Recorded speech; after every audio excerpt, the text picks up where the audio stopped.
I'm Lauren Rivers, and here is my review for Six is Wild Echoes by Tempe O'Kun. Now, Six is Wild is actually the second book in the Six is Wild series. The first one being Manifest Destiny, which I read a number of years ago, and it really caught my attention. Tempe O'Kun, has a flair for dialogue and well portrayed characters that just kind of work well together. He usually picks interspecies couples, which is something that I really like, and the dialogue is usually very entertaining and very natural. And let's see, to take a look at the summary. It says, life's not all whiskey and revelry for this bunny gunslinger. In a recent tangle, Six had caused to dynamite a lion crime lord in his silver mine. The kitty had the nerve to survive and vanish with one of the guns tied to her dead father's spirit. A sensible hare would go to ground, lying low while she tracked down the varmint. And that's just what she'd do had you not stumbled into love with the local fruit bat sheriff. Love's all well and good, but courting a gentleman when you're no proper lady is a challenge Six never thought she would have to tackle. All told, frontier life is enough to trounce anybody. But then, Six Shooter has never been just any bunny. When I was aware that there was a sequel to the first Six is Wild, I knew I had to read it.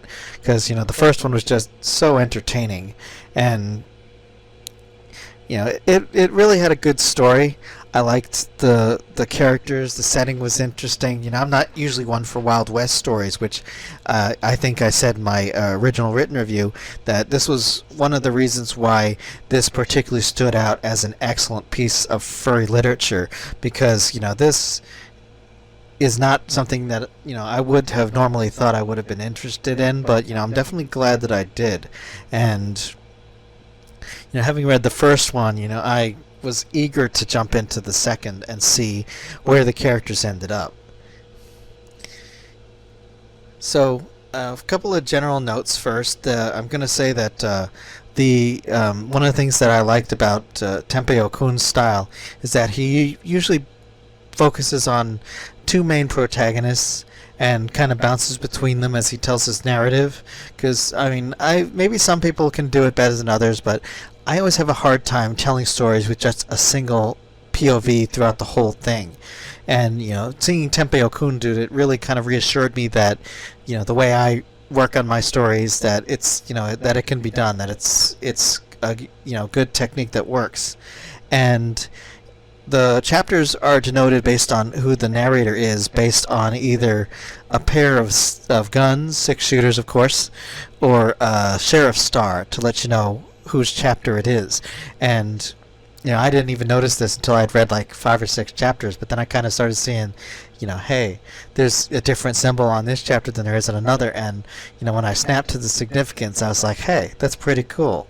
So I really liked it. But a couple of general notes about the book. It's that it's the story of Six as she comes back into the life of the local sheriff, and hijinks ensue as they kind of just try and define their relationship, try and figure out exactly what they are to each other, and just as they try and, I guess, fit without, because their lifestyles conflict, so it provides a lot of good material for the two of them to just sort of be fun characters to play around with.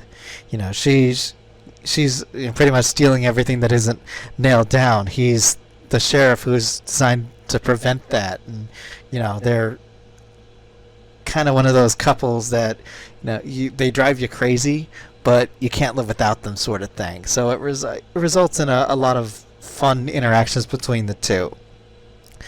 And overall, I'd have to say that it was a really well written story, that it kept the flavor and the spirit of the original. And if I had to say anything in terms of critique, is that Echoes it lacked a strong antagonist. I mean, one of the benefits of the first one was the lion Hayes, I think his name was, and he provided a really good motivating force to move the action forward. This one was, I guess, a little bit less of an action piece, even though there certainly was a lot of action in the story here and there. But there was no strong antagonist to define the second book. So that was perhaps one of the things that I thought made it slightly a little bit weaker. There were more sex scenes than I thought it needed.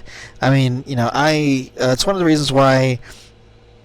And even though Kel Gold is an excellent writer, I kind of just started to want to move away from, furry adult fiction just because of the fact that I don't know. I mean, I know I can't write sex for anything, and it's one of the things that I really just don't want to do. And not to say that there's anything wrong with that, because I absolutely do not want to say that. I mean, it's just not my preference really in terms of reading and writing. So, it's kind of one of the reasons why, I thought, I always kind of just get to the point where they're about to fall into bed, and that's usually where my sex scenes stop. I figure your imagination is going to conjure up something better than I could. But insofar as Echoes, it kind of reminded me a little bit of when I read a mainstream romance novel, because I wanted to read at least one in my life just to say that I had and to see what was going on. And of course I, got a paranormal romance just to see what it was like, just so that maybe it would be something more interesting than just, Bob meets Sheila and they have a relationship. And, I kind of thought that Echoes had, a little bit more sex scenes than were necessary. I don't remember exactly how many there were, but, I kind of thought that, I thought one or two would have been fine. I kind of think that there were, more than was practical for what I thought the story needed. It was very character driven. Six and Sheriff, that Jordan Blake, he's the fruit bat. They both have very clear personalities. It's like she's kind of like one of those characters that likes to live life on the edge. That she just she doesn't like to stay in one place. She generally doesn't go much for law and order, and of course that's all the things that Jordan Blake is. He's all about about routine, about making sure all the trains run on time, that everything is as it's supposed to be, and of course this his relationship with Six causes him no small amount of consternation, because she is everything that he's supposed to stop.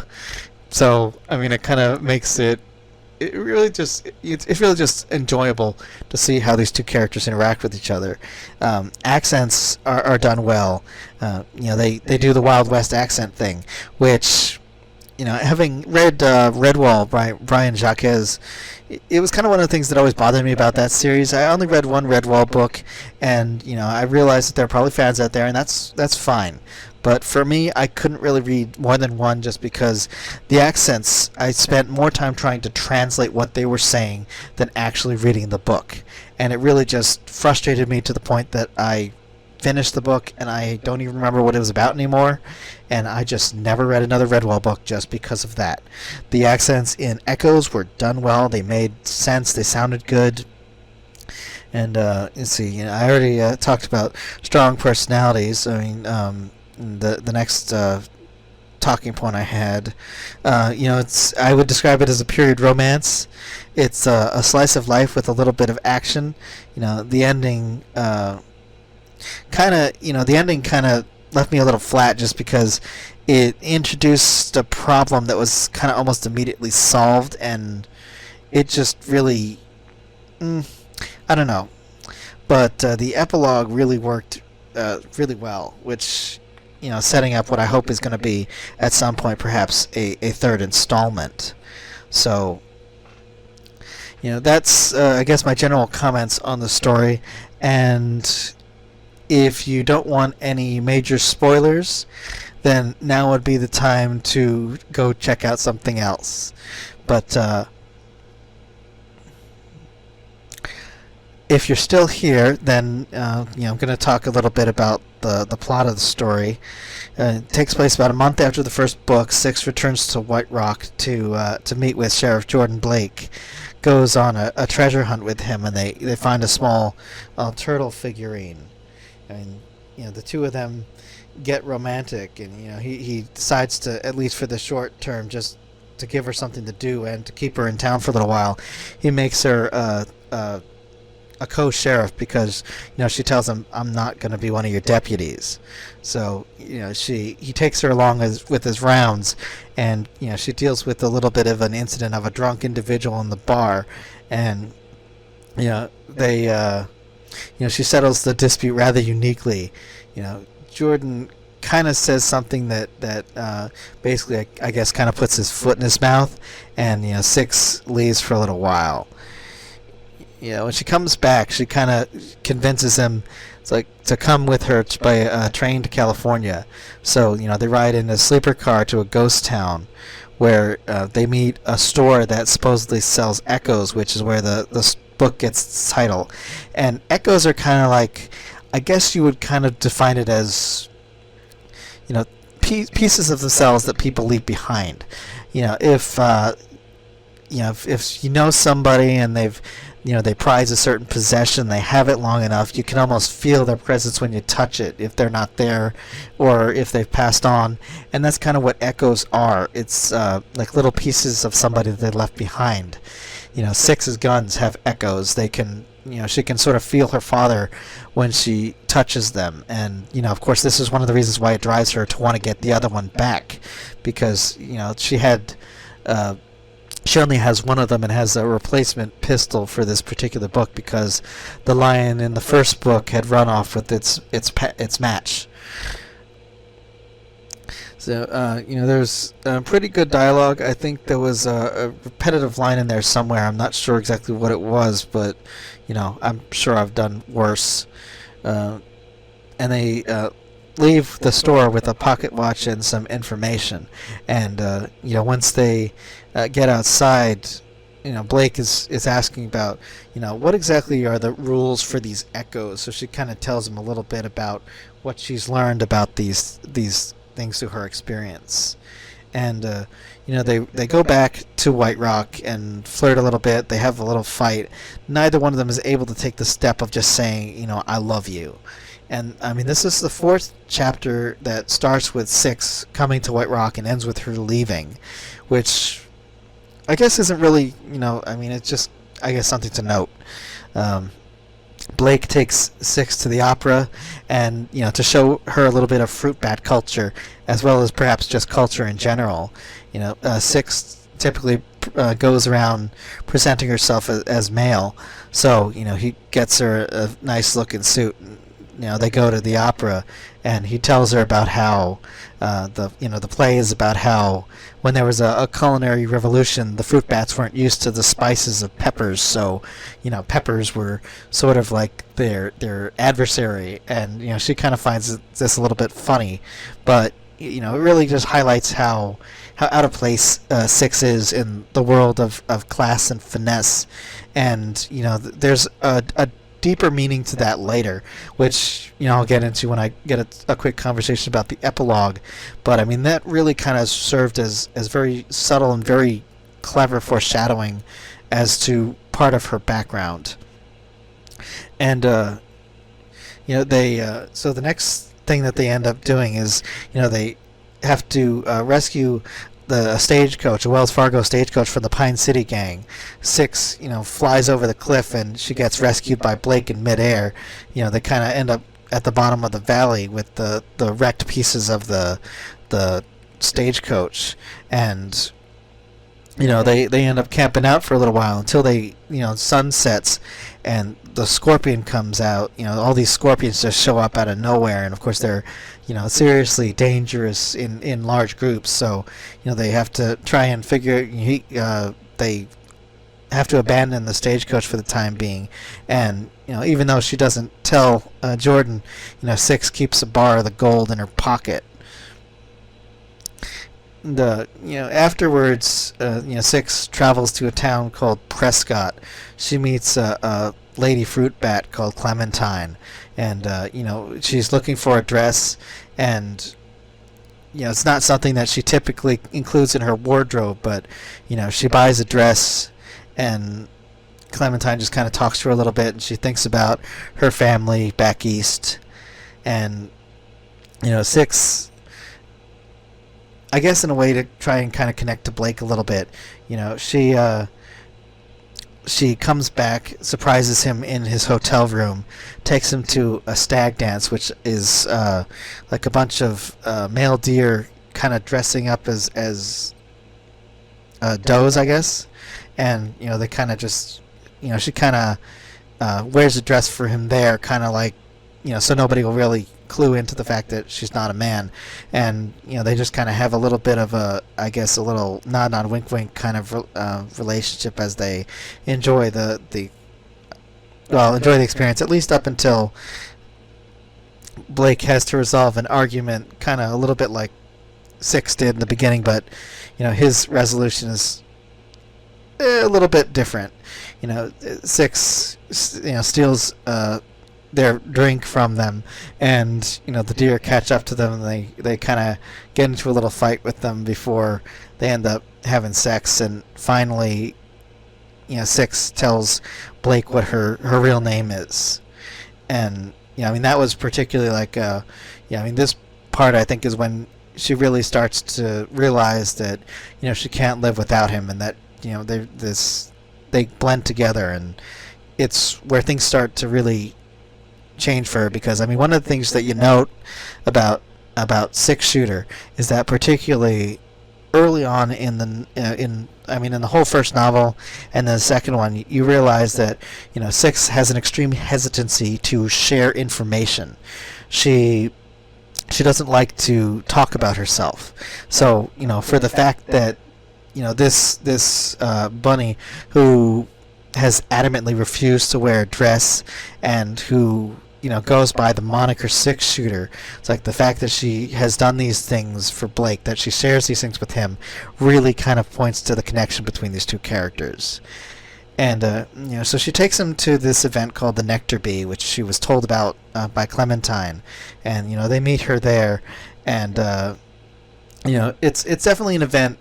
Kind of like one of those things you go to because it'll make your boyfriend happy, and that's really what this event kind of is. Clementine asks her how she feels about women's suffrage, and Six has a funny line about what she thinks it means before she actually learns what it's talking about, and learns about bat culture, and the two, she and Clementine, kind of learn a little bit more about each other.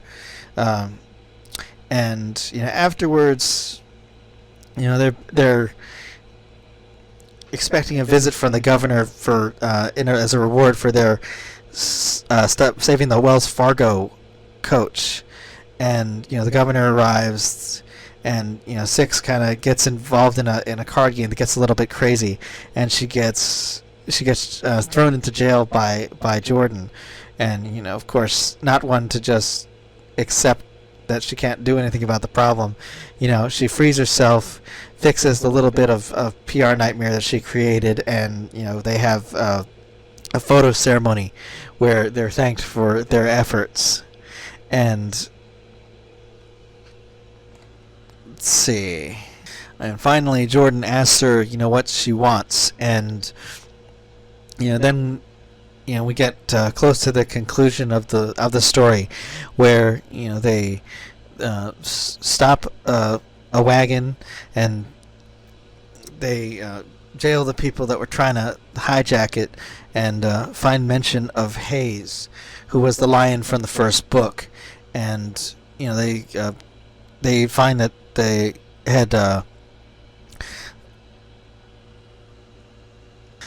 had taken what effectively was a ball of mirror ore from the coyotes, and I think it kind of works with like echoes, kind of the same way as the other objects, and they return it to the coyotes, and who these criminals had stolen it from, and at the end of this chapter, there's kind of one of those things where So it's like watching a car wreck, and you can't turn away, but there's nothing you can do to prevent it. Six decides to eat one of the peppers that the coyotes gave him, and she's like, I can handle just about anything. Blake tries to dissuade her, but she finally eats it, and then it just releases a string of profanity, which really just was a funny scene that I really enjoyed reading. And one thing to mention is that I know the author was writing about just was using countenance, or at least I think they wanted to use countenance, but instead they put continence, which is something completely different. And they may, it's a similar enough word so that I can see how it might have happened, but just something to note. And when the epilogue of the story resolves when back home Six's family gets a copy of the newspaper, and they see a photo of her where they recognize who she is, and her mother finally says, it's time that this charade ends, we need to go bring her back here, and kind of suggests where the story's going to go for the third one. Overall, I really liked this book. It was a really good story. Issues aside, it was something I enjoyed reading, would wholeheartedly recommend to anyone who has made it this far. And I really like this author's style, so if you like the Six is Wild series, you would like his other book, Windfall, which I am in the process of reading. That's about all I have for right now, so thank you, and see you on my next review. Thanks for watching, and if you liked it, click the subscribe button and leave a comment below. You can also find me on Twitter and a few other places on the web, or support me via Patreon or Ko-fi. Zebra hugs!